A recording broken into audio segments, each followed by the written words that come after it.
Hello students, welcome to all of you in this class 9th, subject science. This is your chapter number 11, work and energy. This is your video number 40. Okay students, अभी आपके first term के exam complete हुए हैं बच्चों. अब आपका second term start हो गया है. ठीक है बच्चों, अब यहाँ पर हम नया चैप्टर हम फिजिक्स का स्टार्ट कर रहे हैं, जिसे हम बोल रहे हैं यहाँ पर कौन सा चैप्टर है बच्चों? Chapter number 11, work and energy. Okay students, चलिए स्टार्ट करते हैं इस चैप्टर को और देखते हैं इस चैप्टर में आपको क्या दिया गया है बच्चों. सबसे पहले हम जानेंगे बच्चों वर्क क्या होता है. जैसे कि आप सभी जानते हैं, किसी भी ऑब्जेक्ट पर जब फोर्स लगाया जाता है और ऑब्जेक्ट आपका डिस्प्लेसमेंट करता है तो हम उसे क्या बोलते हैं बच्चों? कि वहाँ पर हमारा वर्क डन हो रहा है. ओके स्टूडेंट्स, ठीक है, सभी बच्चे ध्यान देंगे. देखेंगे बेटा यहाँ पर अपना first topic that is known as work. Okay students, तो वर्क क्या है? ठीक है, वर्क के बारे में देखिए. सबसे पहले वर्क के बारे में स्टडी करेंगे. What is work? ठीक है, सबसे पहले वर्क की डेफिनेशन को देखेंगे बेटा. यहाँ पर वर्क की डेफिनेशन क्या होती है? ठीक है, work is said to be done. Work is said to be done, said to be done by a force on a body or an object if the force applied causes a displacement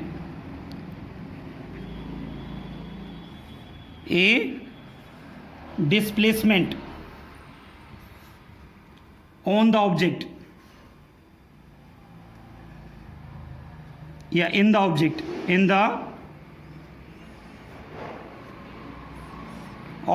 okay students, तो हम यहाँ पर हम देख रहे हैं work क्या है बच्चों. वर्क जो है आपका, work is said to be done. Work कब कहा जाएगा कि वर्क हो रहा है बच्चों? जब किसी भी बॉडी पर फोर्स अप्लाई किया जाए और उस फोर्स की वजह से डिस्प्लेसमेंट हो किस में बच्चों? ऑब्जेक्ट में. तो तब हम कहेंगे बच्चों यहाँ पर क्या हो रहा है बच्चों? कि वर्क होगा. ओके स्टूडेंट्स, किस किस फैक्टर पे डिपेंड करता है हमारा जो वर्क डन है? Factors on which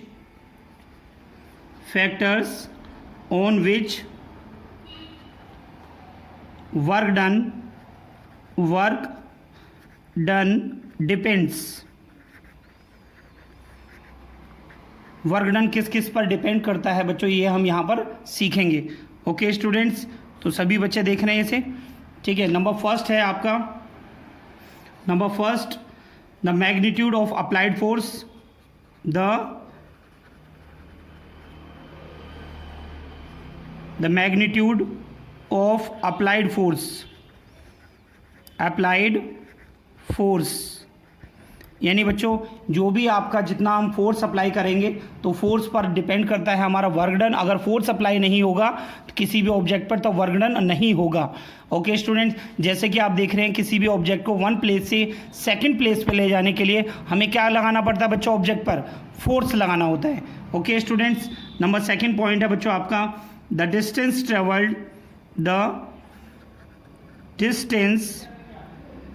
travelled by the object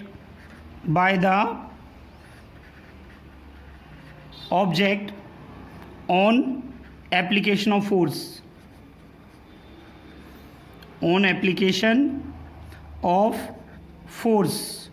तो यानी बच्चों कि जब हम किसी भी ऑब्जेक्ट पर जब हम फोर्स अप्लाई करते हैं तो उस फोर्स की वजह से जो डिस्टेंस ट्रेवल्ड है वो भी होना ज़रूरी है, तभी हम कहेंगे वर्क हमारा हो रहा है.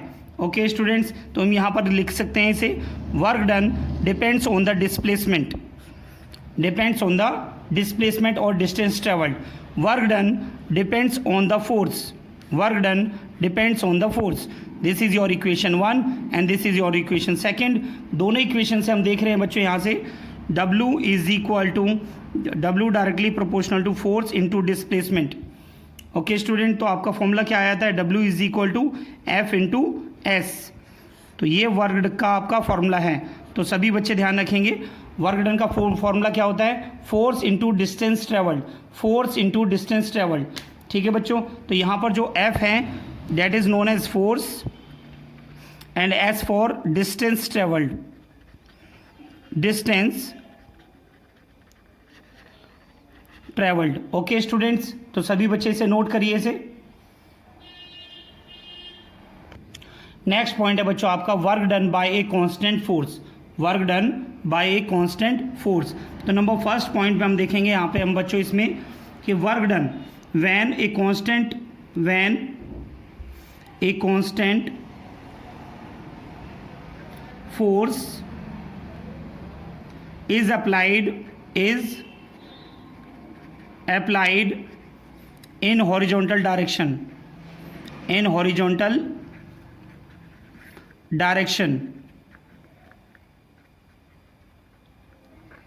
ओके स्टूडेंट्स, जब हमारा जो फोर्स है वो हॉरिजॉन्टल डायरेक्शन में जब अप्लाई करेगा तो किस तरीके से वर्क डन होगा बच्चों, इसमें हम सीखेंगे। तो बच्चों देखिए यहाँ पर सबसे पहले हमने क्या लिया है, एक ऑब्जेक्ट लिया है और ऑब्जेक्ट को हमने एक सरफेस पर प्लेस कर दिया है। ठीक है बच्चों, ये सरफेस है आपकी।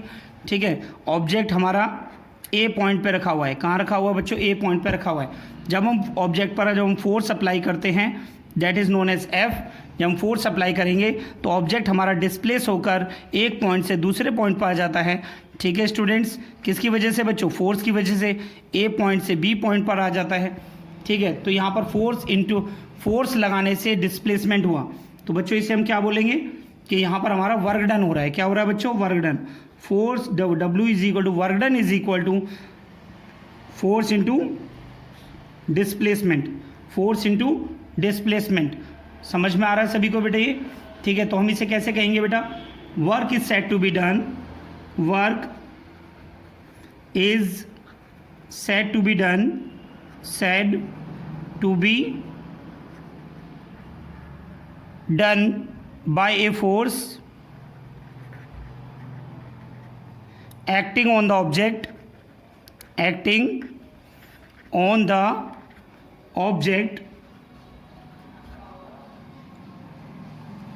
if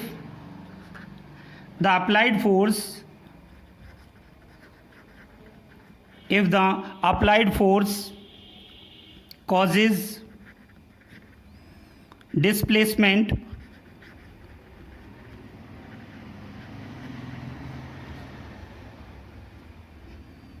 of the object, okay students, तो आपको यहां से क्या देखने को मिला बेटा, work done is equal to force into displacement, work done is equal to force into displacement. तो बेटा ये फॉर्मूला आप सभी बच्चे ध्यान रखेंगे, सिंपल क्वेश्चंस आपसे यहाँ से पूछे जा सकते हैं बच्चों। ठीक है, तो ये जो फॉर्मूला है इसमें आप देख रहे हैं कि जो ऑब्जेक्ट है, ठीक है, ऑब्जेक्ट पर फोर्स हमने अप्लाई किया हॉरिजॉन्टल डायरेक्शन में, तो आपका जो ऑब्जेक्ट है वो भी हॉरिजॉन्टल डायरेक्शन में ही मूव कर रहा है, ए पॉइंट से बी पॉइंट पर आ जाता है।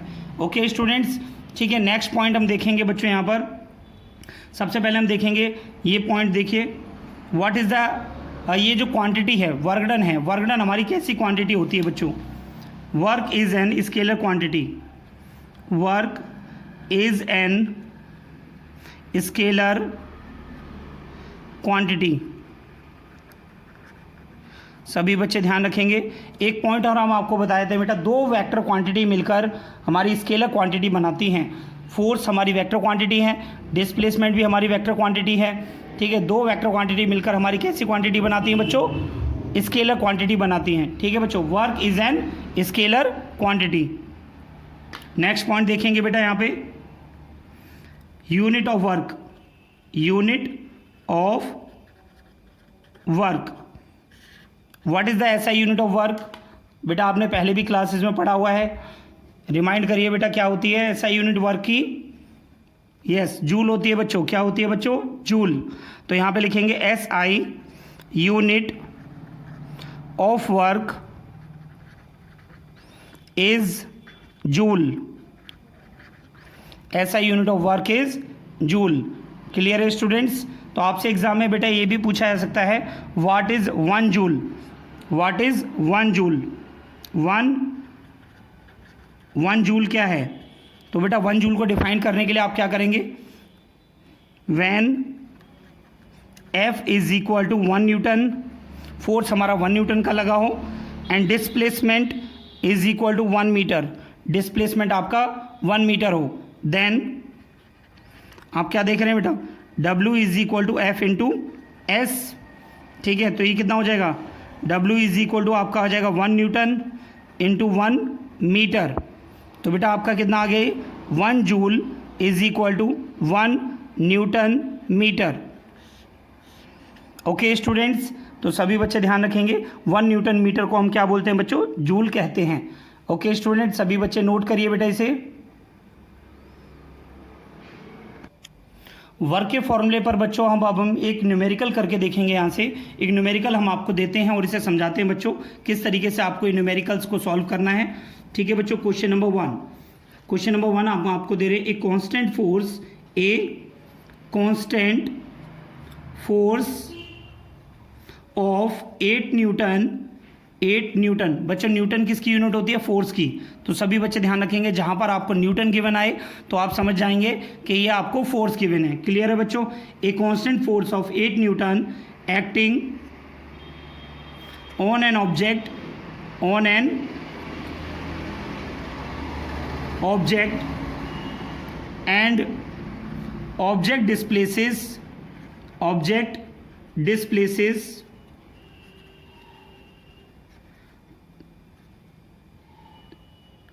through a distance of, through a distance of 3 meter in the direction, in the direction of force, in the direction of force. Calculate the work done, the work done by the force, by the force on the object, on the object। तो बच्चों ये question है आपका, ध्यान से देखिए बेटा। A constant force of 8 newton acting on an object and the object displaces through a distance of 3 metre, 3 metre in the direction of force. Okay students, calculate the work done by the force on the object. कितना work done होगा, कितना work done किया जाएगा by the force. Okay student, चलिए solve करते हैं बेटा इसे। ठीक है, सॉल्यूशन नंबर फर्स्ट, सबसे पहले बच्चों इसका आप डायग्राम बनाएंगे। आपके पास में एक ऑब्जेक्ट है, ठीक है, इस ऑब्जेक्ट पर क्या अप्लाई किया जा रहा है बच्चों, फोर्स। क्या अप्लाई किया जा रहा है, फोर्स। फोर्स कितना है बच्चों, 8 न्यूटन का फोर्स है, 8 न्यूटन का फोर्स है। ए पॉइंट से डिस्प्लेस होकर ये एस डिस्प्लेसमेंट जा रहा है और ये बी पॉइंट पर ये ऑब्जेक्ट आ जाता है। ओके स्टूडेंट, और डिस्प्लेसमेंट कितना हो रहा है बच्चों, displaces through a distance of 3 metre. तो ये आपको दिया है बच्चों 3 मीटर। आपको क्या निकालना है बच्चों, work done.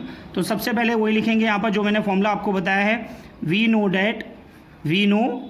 That work done is equal to, work done is equal to force into distance travelled, distance travelled.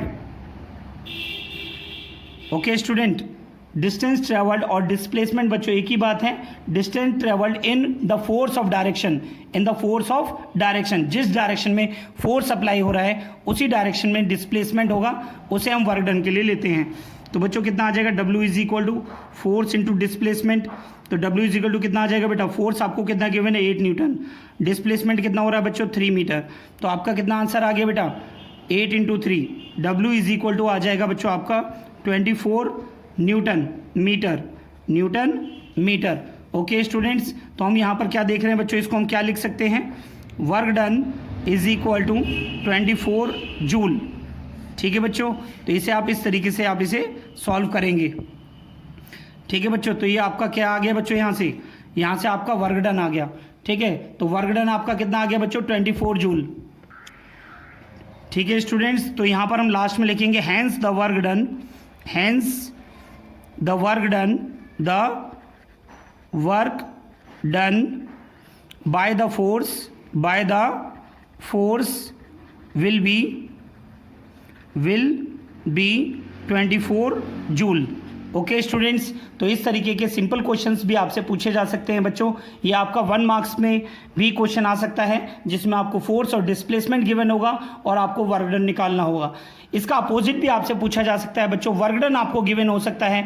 ये जो फॉर्मूला मैंने आपको बताया कि work done is equal to force into displacement, ठीक है स्टूडेंट्स। तो यहाँ पर आपको वर्क डन भी गिवन हो सकता है, तो फोर्स आपसे पूछा जा सकता है कितना फोर्स लग रहा है, और डिस्प्लेसमेंट यानी कोई भी एक क्वांटिटी आपसे पूछी जा सकती है, 2 क्वांटिटी आपको गिवन हो सकती हैं, ठीक है। तो इस तरीके के क्वेश्चंस आपके वर्क डन के इजीली सॉल्व किए जा सकते हैं।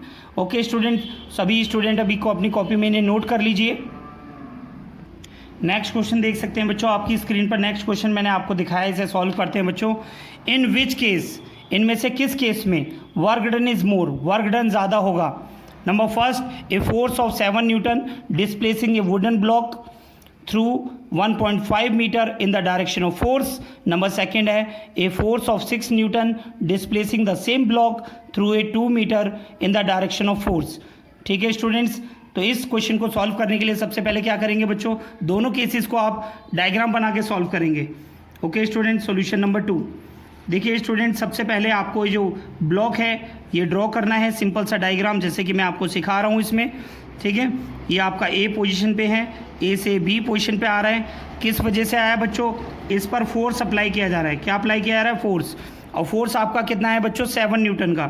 कितना है स्टूडेंट, 7 न्यूटन का फोर्स अप्लाई किया जा रहा है, ठीक है। और वुडन ब्लॉक कितना जा रहा है बच्चों, ये आपका S is equal to 1.5 metre तक ये आपका डिस्प्लेस हो रहा है, ठीक है स्टूडेंट्स। तो इस क्वेश्चन में आपको क्या करना है, सिंपल सा फॉर्मूला मैंने आपको बताया हुआ है बच्चों। कितना आ जाएगा, वर्क डन फर्स्ट केस के लिए ले रहे हैं बच्चों हम, तो क्या आ जाएगा यहाँ पर हम लिख लेंगे F1 इंटू S1। इसको आप F1 और S1 लेट करके रख लीजिए बच्चों। तो F1 आपका कितना है, W1 is equal to F1 कितना है बच्चों, 7 मल्टीप्लाइड बाई 1.5। ओके स्टूडेंट्स, जब हम इसको मल्टीप्लाई करेंगे तो बच्चों आपको वर्क डन कितना देखने को मिल रहा है यहाँ से, 10.5 जूल। तो आपका फर्स्ट केस में आपका जो वर्क डन आ रहा है वो आपका 10.5 जूल आ रहा है। Okay student, this is your case number 1। Okay, अब हम यहाँ पर सेकंड केस को हम यहीं पर ही क्वेश्चन को सॉल्व करेंगे। तो सेकंड केस में देखेंगे बच्चों, यहाँ पर सेकंड केस आपको दिया गया है। सेकंड केस में आपके पास फिर एक ऑब्जेक्ट लिया गया है, सेम ब्लॉक है बच्चों आपके पास, ठीक है, सेम ब्लॉक है। लेकिन इस बार इस ऑब्जेक्ट पर जो फोर्स अप्लाई किया जा रहा है इसे मान लेते हैं F2। फोर्स अप्लाई किया जा रहा है बच्चों 6 न्यूटन का। कितना है बच्चों, 6 न्यूटन का फोर्स अप्लाई किया जा रहा है। एंड ऑब्जेक्ट आपका डिस्प्लेस हो रहा है a force of 6 newton displacing the same block through 2 metre in the direction of force. तो कितना जा रहा है बच्चों, ये 2 मीटर डिस्टेंस ये कवर होकर ये B पॉइंट पर पहुँच रहा है। क्लियर स्टूडेंट्स, अभी मैंने आपको वर्क डन का फॉर्मूला क्या बताया बच्चों, मैंने वर्क डन का W2 इज इक्वल टू क्या आ जाएगा बच्चों, F2 इंटू S2। क्लियर है स्टूडेंट्स, तो W2 इज इक्वल टू कितना आ जाएगा, 6 इंटू 2 मीटर। तो कितना आ जाएगा बच्चों, W2 इज इक्वल टू आपका आ गया 8 न्यूटन। कितना आ गया बच्चों, 8 न्यूटन मीटर यानी 8 जूल। कितना आ गया बच्चों, 8 जूल। तो किस केस में आपको वर्क डन ज़्यादा दिखाई दे रहा है, केस 1 में जब आपका फोर्स ज़्यादा था बट डिस्प्लेसमेंट कम हो रहा था। सेकंड केस में फोर्स आपका कम है बट डिस्प्लेसमेंट ज़्यादा हो रहा है। इन दोनों केसेस से आपको देखने को मिल रहा है बेटा यहाँ से, ये बच्चों यहाँ पर 6 इंटू 2 आपका कितना हो जाएगा, 6 दूनी 12। तो ये आपका 12 जूल आएगा बच्चों। कितना आएगा, W2 is equal to 12 joule. Okay students, ठीक है। तो आपको सेकंड केस में आपका वर्क डन ज़्यादा दिखाई दे रहा है। ओके स्टूडेंट, तो हम यहाँ पर क्या लिखेंगे, हैंस, क्या लिखेंगे बच्चों, hence the work done in case second will be more, यानी सेकंड केस में आपका जो वर्क डन है वो ज़्यादा होगा। ओके स्टूडेंट्स, सभी स्टूडेंट नोट करिए, इस तरह के सिंपल क्वेश्चंस आपसे एग्जाम में दिए जाएंगे। नोट करिए, सभी नोट कर लिया सभी स्टूडेंट्स ने। ओके, चलिए अब नेक्स्ट क्वेश्चन करते हैं बच्चों। यहाँ से हम नेक्स्ट क्वेश्चन देखेंगे बेटा। इसमें बिल्कुल सिंपल क्वेश्चन इसी तरीके से मैं आपको इसमें बता रहा हूँ यहाँ पर, ठीक है। एक और क्वेश्चन हम यहाँ पर देखेंगे, क्वेश्चन नंबर 3। ठीक है, इस बार आपको जो है इस क्वेश्चन को अपने आप ही सॉल्व करना है बच्चों। मैं आपको 2 मिनट्स का आपको टाइम मिलेगा इसमें, ठीक है स्टूडेंट्स। अगर नहीं आएगा उसके बाद मैं आपको कराऊंगा। ओके स्टूडेंट्स, चलिए क्वेश्चन है आपका ए force of 10 Newton causes a displacement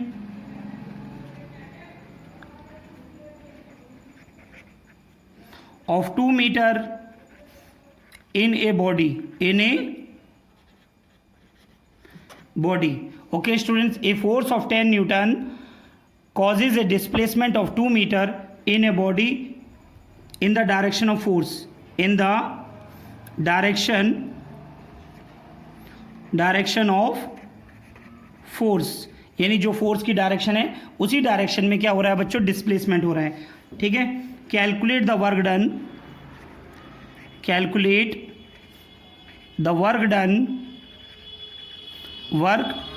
done by the force on the body. तो बॉडी पर कितना वर्क होगा। ओके स्टूडेंट्स, तो सभी स्टूडेंट ये सॉल्व करिए बच्चों। आपको इसमें बिल्कुल सिंपल सा क्वेश्चन है, जैसे मैंने अभी आपको समझाया था, अभी सॉल्व करिए बच्चों सभी।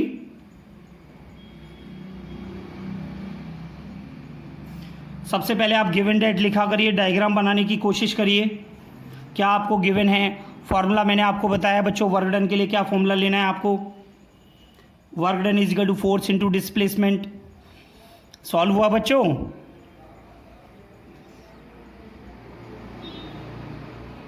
चलिए हम इसे सॉल्व कराते हैं बेटा। इसे देखिए, अपना आंसर मैच करके देखना क्या ये सही आ रहा है। सबसे पहले मैंने आपको बताया बेटा डायग्राम बनाना कंपलसरी है। अगर आप एग्ज़ाम में डायग्राम बनाकर आते हैं तो आपको जो मार्क्स हैं वो आपके प्रायोरिटी ज़्यादा बन जाती है अच्छे मार्क्स आने की। ठीक है बच्चों, इस पर फोर्स अप्लाई किया जा रहा है इस ऑब्जेक्ट पर जो ए पोजीशन पे है। F is equal to 10 newton. Okay students, 10 newton का फोर्स लगने की वजह से यहाँ डिस्प्लेसमेंट कितना हो रहा है बच्चों, displacement. A force of 10 newton causes a displacement of 2 metre, यानी 2 मीटर का डिस्प्लेसमेंट होने के बाद ऑब्जेक्ट यहाँ पर बी पोजीशन पर आ जाता है। इन द डायरेक्शन ऑफ फोर्स, यानी डायरेक्शन ऑफ फोर्स में आपका जो डिस्प्लेसमेंट है ये हो रहा है। Calculate the work done. ठीक है बच्चों, वर्क डन आपको निकालना है। क्या निकालना है बच्चों, वर्क डन, ये आपको फाइंड करना है। ओके स्टूडेंट्स, ये आपको गिवन था, ये जो चीज़ें मैंने आपको ये डायग्राम बना के दिया। ठीक है, तो सभी बच्चे स्टूडेंट क्या लिखेंगे इसके बाद में, we know that work done is equal to force into displacement. Okay students, तो work done is equal to force into displacement. Work done force कितना गिवन है बच्चों, 10 न्यूटन। ठीक है, इंटू डिस्प्लेसमेंट कितना है बच्चों, 2 मीटर। तो वर्क डन कितना हो जाएगा बच्चों आपका 20। वर्क डन की यूनिट क्या होती है बच्चों, जूल। तो यहाँ पर कितना वर्क डन आ गया बच्चों, 20 जूल। तो बिल्कुल सिंपल सा क्वेश्चन था बच्चों। ठीक है, सभी को समझ में आया होगा उम्मीद करता हूँ बेटा ये। तो इस तरह से आप वर्क डन के क्वेश्चंस को आप इजीली सॉल्व कर सकते हैं। ओके स्टूडेंट्स, चलिए एक क्वेश्चन मैं आपको होमवर्क में देता हूँ बच्चों।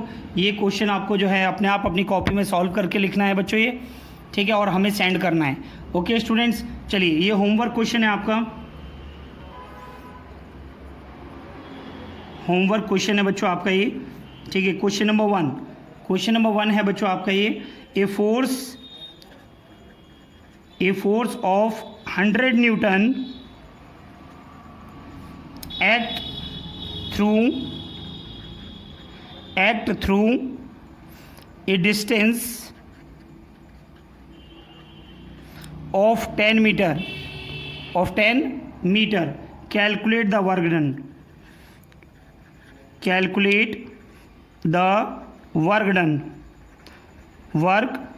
done। इसमें आपको बच्चों वर्क डन सॉल्व करना है। ठीक है, सभी बच्चे इसे सॉल्व करके देखेंगे।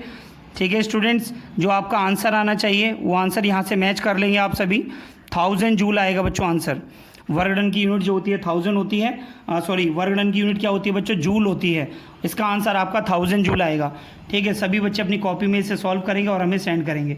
ओके स्टूडेंट्स, ठीक है, तो आज की क्लास में बच्चों मैंने आपको ओवरव्यू बताया, मैंने किसके बारे में, फोर्स के बारे में। एंड फोर्स आपको पिछली क्लास में आपको पढ़ाया गया था व्हाट इज फोर्स। ठीक है बच्चों, फोर्स क्या होता है, ए पुश और pull is called as force, and work done क्या है, इसके आज क्लास में आपने सीखा। तो बच्चों इसे रिवाइज करिए एक बार, देखिए यहाँ पर आपको क्या बताया गया आज की क्लास में। ठीक है, सबसे पहले बच्चों मैंने आपको वर्क के बारे में बताया। Work is said to be done by a force on the body और an object if the force applied causes a displacement और distance traveled in the direction of in the object. किसी भी object में जब force apply किया जाता है, उस फोर्स की वजह से जो डिस्प्लेसमेंट होता है, तो फोर्स इनटू डिस्प्लेसमेंट आपका बनता है बच्चों वर्क। इसको आप सिंपली भी डिफाइन कर सकते हैं, the product of force and displacement is called as work. अब आपका एक क्वेश्चन यहाँ से आ सकता है बच्चों, factors on which work is depend. ठीक है, किस किस फैक्टर पर वर्क डन आपका डिपेंड करता है। The magnitude of applied force, यानी फोर्स उस पर कितना अप्लाई हो रहा है बच्चों, जितना ज़्यादा फोर्स अप्लाई करेगा आपका वर्क डन भी ज़्यादा होगा। आप देख रहे हैं बेटा यहाँ से, फोर्स अगर ज़्यादा होगा, फोर्स इंक्रीज करेगा तो आपका वर्क डन भी इंक्रीज करेगा, एंड वाइस वर्सा, फोर्स अगर आपका कम होगा तो वर्क डन भी आपका कम होगा। ओके स्टूडेंट्स, सेकेंड केस में आप देख रहे हैं the distance travelled by the object. ठीक है, जो डिस्टेंस को हमने किससे डिनोट किया है बच्चों, एस से डिनोट किया है यहाँ पर। तो अगर आपका वर्क डन अगर आपका ज़्यादा करना है तो आपका डिस्प्लेसमेंट अगर ज़्यादा होगा तो वर्क डन भी आपका ज़्यादा आएगा। क्लियर है बच्चों। तो यहाँ से जो फॉर्मूला हमें मिल रहा है इक्वेशन फर्स्ट एंड सेकंड से, W is equal to F into S, और हमारा फॉर्मूला बन जाता है W is equal to F into S. ठीक है बच्चों, ये फॉर्मूला आपका किस चीज़ का है बच्चों, फोर्स का, एंड फोर्स एंड डिस्प्लेसमेंट का जो प्रोडक्ट है वो आपका वर्क डन कहलाता है। ये वर्क डन का फॉर्मूला हो गया। ओके स्टूडेंट्स, नेक्स्ट बच्चों मैंने आपको इसमें यहाँ पर मैंने सिंपल आपको एक क्वेश्चन आपको समझाया बच्चों मैंने इसमें। ठीक है, यहाँ पर मैंने आपको दो कंडीशन आपको दिखाई हैं। ठीक है, a force of 7 newton displacing a wooden object, ठीक है, through a distance of 1.5 metre in the direction of force. Number second condition थी आपकी a force of 6 newton displacing the same block change नहीं कर रहे हैं, बट यहाँ पर जो आपका डिस्प्लेसमेंट है वो आपका 2 metre in the direction of force बच्चों आपका आ रहा है। ओके स्टूडेंट्स, तो आप यहाँ पर देख रहे हैं इन दोनों केसेस में आपको डायग्राम बनाना है और डायग्राम बनाकर इसे सॉल्व करना है। जैसे आपने डायग्राम बनाया तो बच्चों ये जो आपका फॉर्मूला है, ठीक है, ये फॉर्मूले आपको लिखना बहुत ज़्यादा ज़रूरी है एग्ज़ाम में। विदाउट फॉर्मूले आप एग्ज़ाम में क्वेश्चन नहीं करेंगे। ओके स्टूडेंट्स, इन दोनों वर्क डन को जब हमने कंपेयर करके देखा तो हमें सेकंड केस में हमें वर्क डन ज़्यादा दिखाई दिया। ओके स्टूडेंट्स, नेक्स्ट पॉइंट बच्चों हमने देखा, एक और क्वेश्चन मैंने आपको यहाँ पर बताया। ठीक है बच्चों, इस क्वेश्चन में आप देख रहे हैं यहाँ से ए constant force of 8 newton acting on an object, यानी जो कांस्टेंट फोर्स, जो फोर्स है वो 8 न्यूटन का एक्ट हुआ था किसी भी ऑब्जेक्ट पर, and the object displaces through a distance of 3 metre, जो ऑब्जेक्ट है वो 3 मीटर डिस्प्लेस हुआ in the direction of force. Calculate the work done by the force on the object. Okay students, तो सिंपल है, सबसे पहले क्या करना है बच्चों, डायग्राम बना। बेटा बार बार मैं आपको बार बार बता रहा हूँ बेटा, डायग्राम बनाना कंपलसरी है, डायग्राम बनाना बहुत ज़रूरी है अगर आपको अच्छे मार्क्स लाने हैं। डायग्राम बनाया आपने, डायग्राम से साफ रिप्रेजेंट होता है कि क्वेश्चन आपका क्या कहना चाह रहा है बच्चों। फोर्स आपका अप्लाई हो रहा है 8 न्यूटन का, ठीक है, डिस्प्लेसमेंट है आपका 3 मीटर, देन आप वर्क डन निकालेंगे। आप इसमें क्या निकालना है, वर्क डन आपको निकालना है कि वर्क डन कितना होगा। तो वर्क डन के लिए आपने लिखा वी नो डैट, फॉर्मूला आपका फोर्स इंटू डिस्प्लेसमेंट ट्रेवल्ड। तो वर्क डन का फॉर्मूला क्या होता है, एफ इंटू एस। आपने निकाला तो कितना आ गया बच्चों, 24 न्यूटन मीटर। तो ये कितना आ गया बच्चों, W is equal to 24 joule. Okay students, तो आपने इस तरीके से इसे सॉल्व किया। ओके स्टूडेंट, तो मैंने आपको यहाँ पर एक कांस्टेंट फोर्स से, देखिए बच्चों, जो मैंने अभी आपको न्यूमेरिकल समझाए है ये फॉर्मूला उसका ड्राइव है। ठीक है, मैंने आपको क्या बताया कि ऑब्जेक्ट पर जिस डायरेक्शन में फोर्स अप्लाई हो रहा है, ये वो कंडीशन है when the constant force is applied in horizontal direction, यानी जब आपका फोर्स हॉरिजॉन्टल डायरेक्शन में अप्लाई होता है तो उस टाइम पर वर्क डन कितना होता है, W is equal to F into S. सभी स्टूडेंट ध्यान रखेंगे, work done is an scalar quantity. Work done कैसी क्वांटिटी है बच्चों, स्केलर क्वांटिटी होती है। यूनिट ऑफ वर्क क्या होता है बच्चों, joule. Unit of work is joule. 1 joule को अगर आपको डिफाइन करना है, when 1 newton of force is applied and the object displaces to the 1 metre, then the unit of the work will be 1 joule. 1 joule is equal to 1 newton metre, 1 newton metre. Okay students, ठीक है। अब last में बच्चों मैंने आपको ये question मैंने आपको समझाया, ठीक है, तो ये क्वेश्चन भी आपको समझ में आ गया होगा बच्चों। एनसीईआरटी से ये चैप्टर अपना पढ़ना शुरू कर लीजिए बच्चों ये, ठीक है। एनसीईआरटी में स्टार्टिंग से आप इस चैप्टर को पढ़िए ध्यान से। एग्जाम्पल जो दिए हैं, वर्क क्या होता है, किसी भी ऑब्जेक्ट को एक प्लेस से जब दूसरे प्लेस पर लेकर जाते हैं, ठीक है, तो हमें फोर्स लगाना होता है, और फोर्स के साथ अगर डिस्प्लेसमेंट भी उसी डायरेक्शन में है, ठीक है, या डिस्प्लेसमेंट होता है आपका, तो उसे हम बोलते हैं बच्चों फोर्स, यानी force into displacement, that is called as work done. Okay student, NCERT से आप अपने चैप्टर को पढ़िए, एग्जाम्पल जो दिए हैं उनको सॉल्व करिए। नेक्स्ट क्लास में मैं आपको बताऊंगा जब आपका फोर्स किसी भी हॉरिजॉन्टल डायरेक्शन की जगह किसी एंगल पर जब अप्लाई होगा, जब कोई भी फोर्स आपका एंगल पे अप्लाई होगा, उस टाइम पर आपका वर्क डन कितना होगा। और नेक्स्ट क्लास में हम सीखेंगे आपका positive work done and negative work done क्या होता है। ओके स्टूडेंट्स, तो आज की क्लास में इतना ही, मिलते हैं आपसे नेक्स्ट क्लास में। सभी स्टूडेंट्स ये पूरे सभी नोट्स अपनी कॉपी में अच्छे से नोट करके रखिए और इनको रिवाइज करिए। Thank you students.